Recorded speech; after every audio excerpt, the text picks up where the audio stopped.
picked two for the winning apps.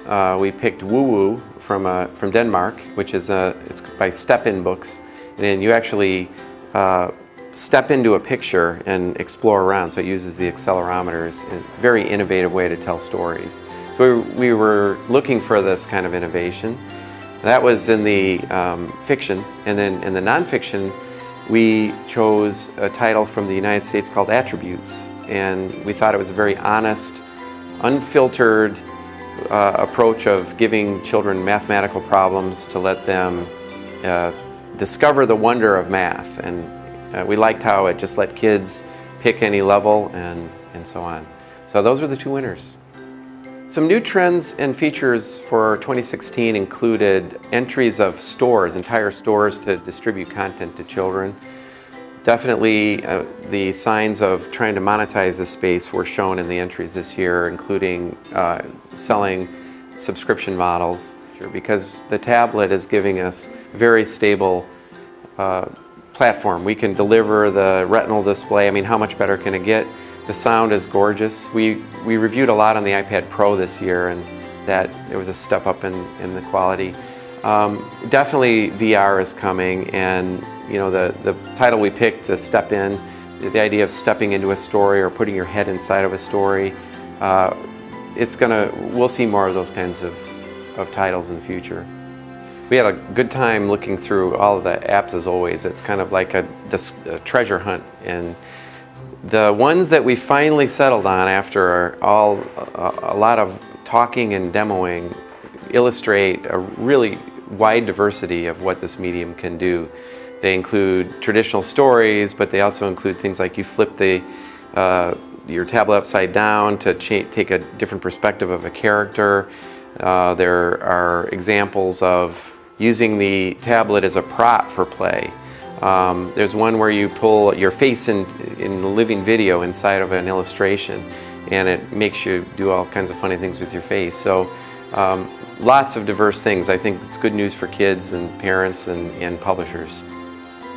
For me, as an illustrator, it was quite an amazing experience, because a lot of different styles were entered the competition, and it really shows how many, but they didn't make it to the end because it wasn't enough.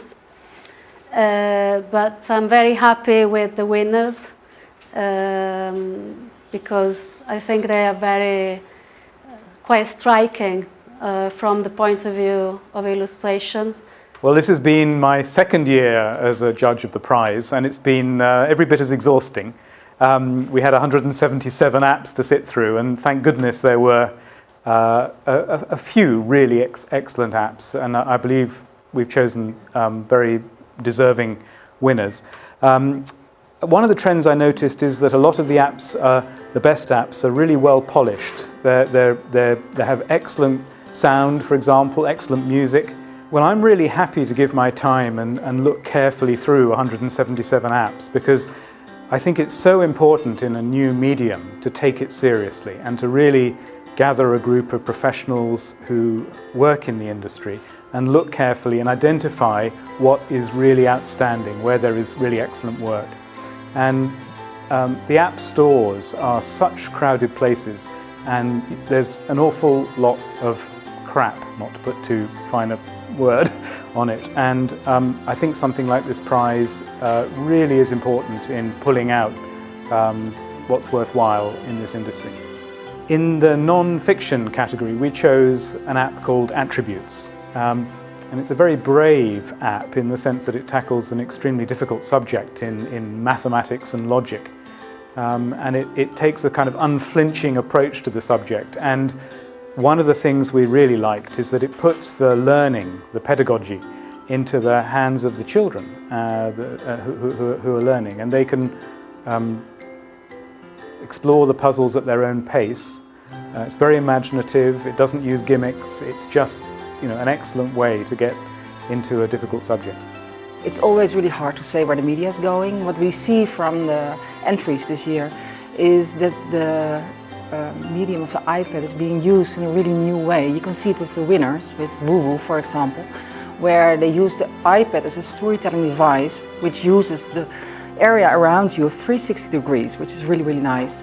Also, you see it with Boom, where frames are being left behind. It's no longer just within one frame, but frame is changing all the time, and you are upside down, from inside out, zooming in, zooming out, one image after the other. And you also see it with the game from Gizmo, Moonbeeps, where the iPad itself becomes a tool within a larger gameplay experience. So it's not just the iPad being used as a storytelling device, it's becoming a part of a bigger story made up by the children themselves. And I think that's a really interesting category of working with new forms of storytelling.